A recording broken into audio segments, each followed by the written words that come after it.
خیر یہ پوری رات ہم نے استنبول کی جیل میں گزاری۔ صبح 9-10 بجے کے وقت ایک پولیس والا آیا اور ہم سب کو خبردار کر دیا کہ سارے لوگ باہر نکل کر ایک لائن میں کھڑے ہو جائے۔ ہم سب باہر نکل کر لائن میں کھڑے ہو گئے اور پھر ہمیں حکم ملا کہ ایک قطار میں آگے بڑھے۔ اس وقت 10-15 پولیس والے ہم سے آگے اور پیچھے جا رہے تھے اور لوکل سے باہر نکال کر ایک بڑے میدان میں 3-4 لائنوں میں کھڑا کر دیا، اور میں اس وقت سب سے آگے والی لائن میں اس میدان کے دروازے کے ساتھ کھڑا تھا،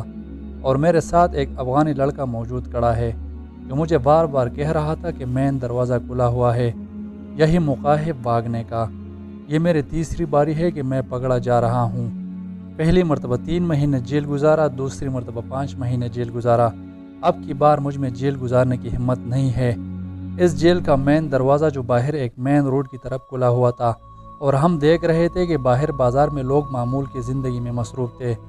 خیر اس دوران ہم دونوں کے درمیان اس بات پر اتفاق ہو گیا کہ ہم اچانک بھاگیں گے،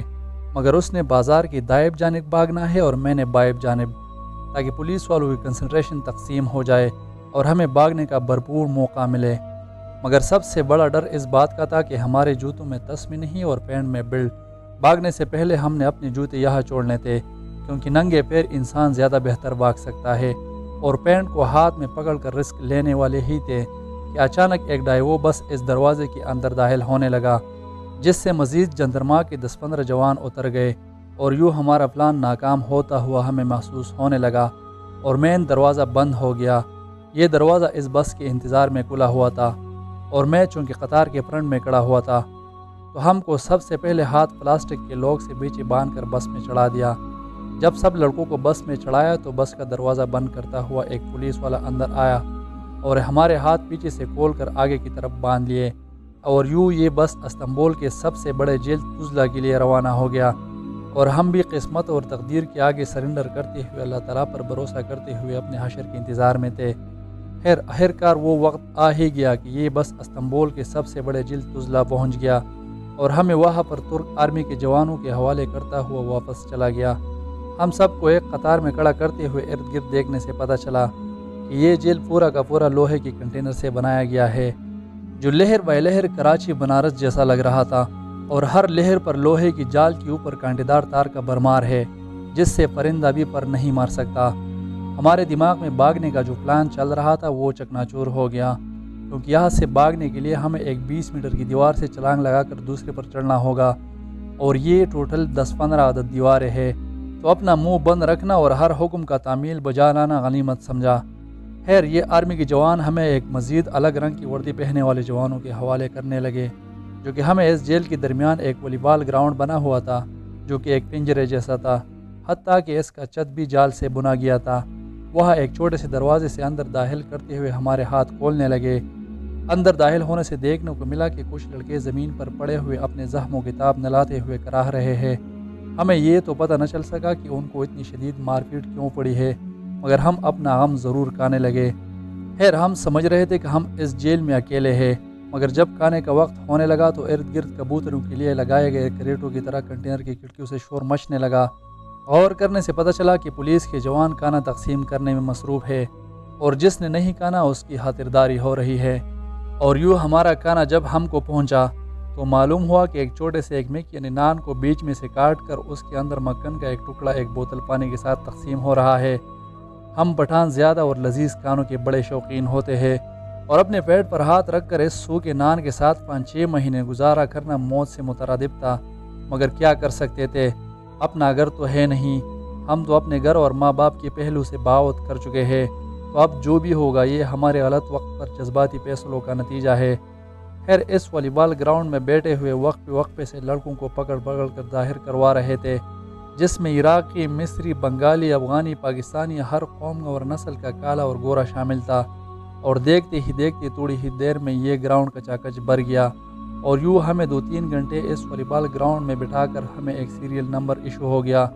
اور میرے گھر سے پکڑے گئے مجھ سمیت 12 لڑکوں کو ایک کنٹینر میں بند کر دیا۔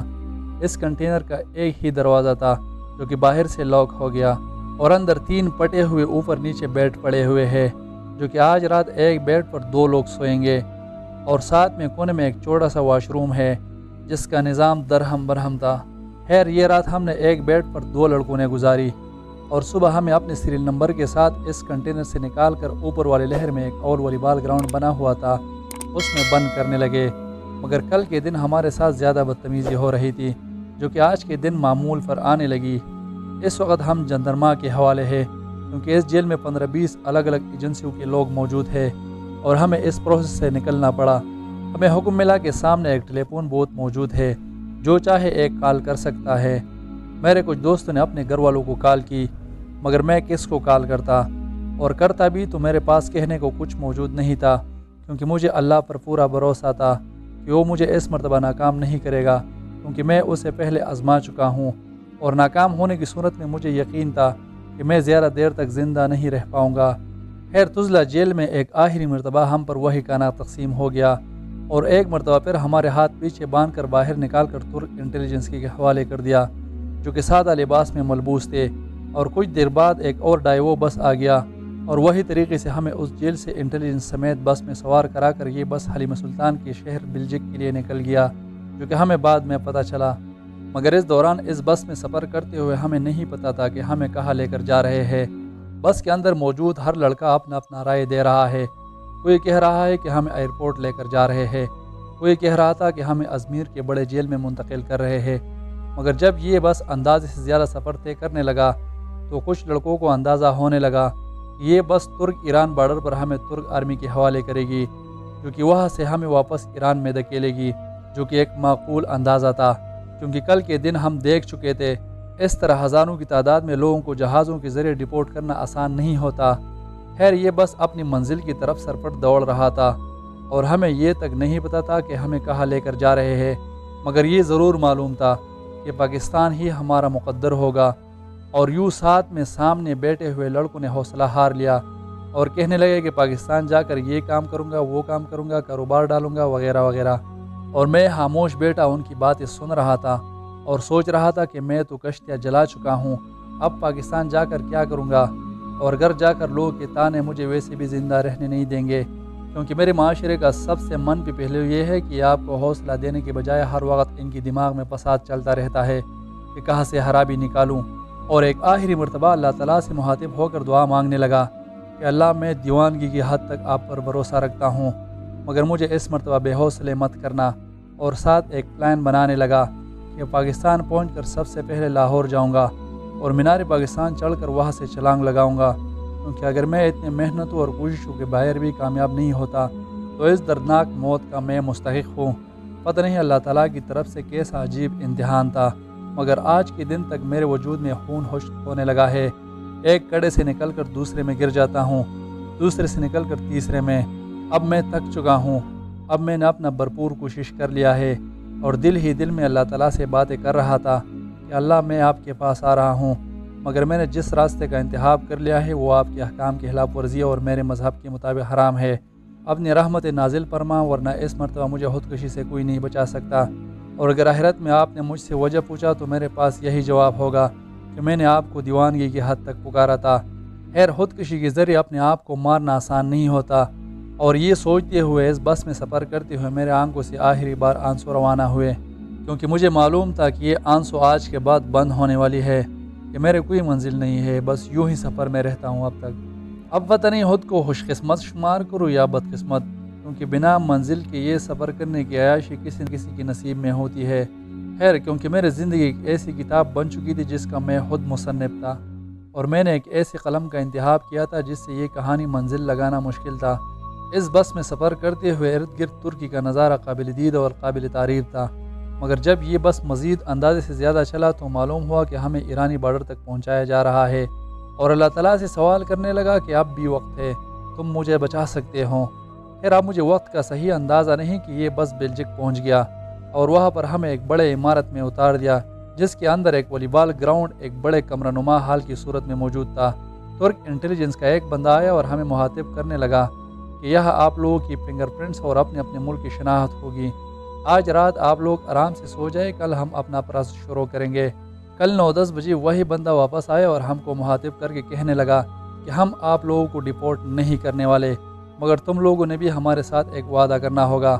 کہ ہمیں اپنے اپنے ممالک اور شخصیت کے بارے میں ٹھیک معلومات فراہم کرنی ہوگی، بصورت دیگر ہم آپ کو تب تک نہیں چھوڑیں گے جب تک ہمیں یہ نہ لگے کہ آپ کی شناخت اب ہو چکی ہے، اور مزید کہنے لگا کہ آپ لوگ ہمارے ساتھ کوآپریٹ کریں تاکہ ہم آپ لوگوں کو یہاں سے جلدی چھوڑ سکیں۔ اس دوران بہت سارے لڑکوں نے اپنی صحیح شناخت ترک انٹیلیجنس کو فراہم کی، مگر میں ابھی تک رکا رہا، اور جب پتہ چلا کہ 2 لڑکوں کو وہاں سے چھوڑ دیا تو میں مطمئن ہو گیا، کیونکہ یہ لوگ یہاں سے ہم کو یونان بارڈر کے قریب واقع اندرنا کیمپ شفٹ کر رہے تھے، جو کہ میرے جانکاری کے مطابق اندرنا کیمپ سے زیادہ تر لوگوں کو یونان بارڈر پر چھوڑ دیا جاتا ہے۔ اس دوران وہاں کے ترجمان سے میں نے مزید جانکاری لینے کی کوشش کی تو پتہ چلا کہ پچھلے دنوں بہت سارے پاکستانیوں کو جہازوں کے ذریعے ڈپورٹ کیا جا چکا ہے، مگر آج کل افغان مہاجرین کے خلاف سخت کریک ڈاؤن چل رہا ہے، جن کی وجہ سے جیلوں اور کیمپ میں ٹھہرانے کے لیے مزید جگہ موجود نہیں ہے۔ تو ترک انٹیلیجنس بائی سیکورٹی سب لوگوں کی شناخت چاہتی ہے، کیونکہ روزمرہ کی واردات میں اضافہ دیکھنے کو مل رہا ہے۔ یہ وہی وقت تھا جب پاکستان میں عمران خان کے خلاف ووٹ آف نو کانفیڈنس کامیاب ہو گیا تھا اور پی ڈی ایم کا ٹولہ حکومت پر قابض ہو چکا تھا، جس کے ساتھ ترک حکومت نے ڈیل کر کے کچھ جہازوں کے ذریعے بہت سارے پاکستانی تارکین وطن واپس ڈپورٹ کر چکے تھے۔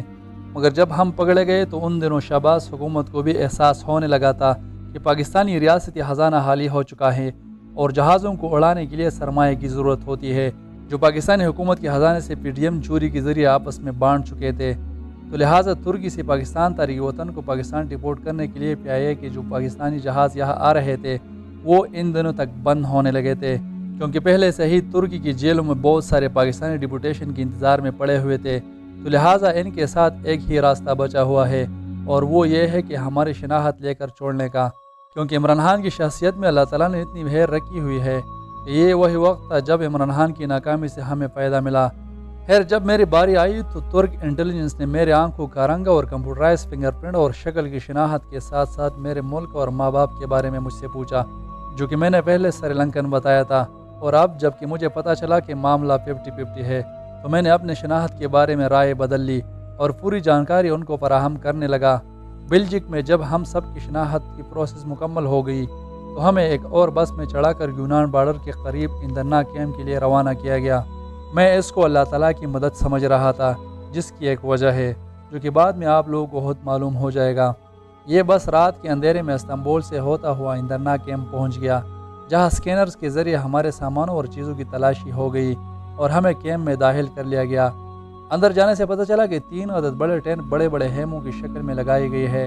جس میں سینکڑوں کی تعداد میں افغان مہاجرین ایک دوسرے کے اوپر پڑے ہوئے سو رہے ہیں، جو کہ کسی جیل سے کم نہیں تھا۔ کچھ لڑکوں سے معلوم کرنے سے پتہ چلا کہ وہ پچھلے 1-2 مہینے سے اسی حالت میں بیٹھے ہوئے سو رہے ہیں، مگر نہ تو ان کو ڈپورٹ کیا جا رہا ہے اور نہ ان کو چھوڑا جا رہا ہے، اور ان سے یہ بات سن کر ہمیں اپنا غم کھانے لگا۔ خیر اندرنا کیمپ میں ہم نے ایک رات گزاری، اور کل صبح ہم سب کو اپنے اپنے سیریل نمبر کے ذریعے ایک ہی قطار میں کھڑا کر دیا اور ہمیں ہمارے موبائل اور سامان واپس لوٹا دیے گئے، اور کچھ ہی دیر بعد ایک بس آ گیا جس میں ہم سب کو سوار کرا کر وہاں سے یونان بارڈر کے لیے روانہ کیا گیا، مگر ہمیں یہ نہیں معلوم تھا کہ ہمیں کہاں لے کر جا رہے ہیں۔ مگر اس دفعہ ہم خوش تھے اور بس میں شور مچائے ہوئے تھے، کیونکہ اس دفعہ بس میں ڈرائیور کے علاوہ پولیس والا موجود نہیں تھا۔ یہ بس یونان بارڈر کے قریب ترکی کی سرزمین پر بڑے بڑے گندم کی قیدوں سے نکلتا ہوا آخرکار ہمیں ترک یونان بارڈر پر موجود نہر کے پاس اتار کر واپس لوٹ گیا، اور اتارتے ہی آس پاس بہت ساری لوکل ٹیکسی ہم پر ٹوٹ پڑے۔ یہ عین بارڈر تھا جہاں پر دور دور تک گاڑیوں کا کوئی نام و نشان موجود نہیں تھا، مگر یہ ان لوگوں کا کاروبار تھا، جو کہ ان سے بات کرنے سے پتہ چلا کہ وہ واپس استنبول تک ایک فرد کا 1000 لیرہ مانگ رہے تھے، اور یونان بارڈر پر یہی وہ پہلی جگہ ہے جہاں پہلی بار ترک انٹیلیجنس سے رہائی پاتے ہی میں نے ایک ویڈیو بنائی، جو کہ آپ لوگ سکرین پر دیکھ سکتے ہیں۔ یہ جو سامنے دکھائی دے رہا ہے نا، یہ گریس بارڈر ہے۔ تو اس وقت ہم گریس بارڈر کے پاس ہی کھڑے ہیں، اور یہ ہم ترکی میں کھڑے ہیں۔ یہ سارے میرے دوست ہیں، یہ آپ دیکھ رہے ہو۔ چاند دانش بھائی ادھر آؤ، ہائے ہائے کر لو اپنا۔ کیا حال ہے بھائی؟ تو یہ دراصل سین یہ ہوا کہ رات کو تقریباً 12 بجے ہم کو ترک انٹیلیجنس نے اٹھایا تھا، اور پتہ نہیں یار کافی دنوں تک ہم ان کے پاس تھے تو نظر بند ہی رہے۔ تو آج ترک پولیس نے، یعنی جس کو جندرما کے نام سے پکارا جاتا ہے، تو جندرما نے ہمیں آج ادھر ہی چھوڑا ہے گریس بارڈر پہ۔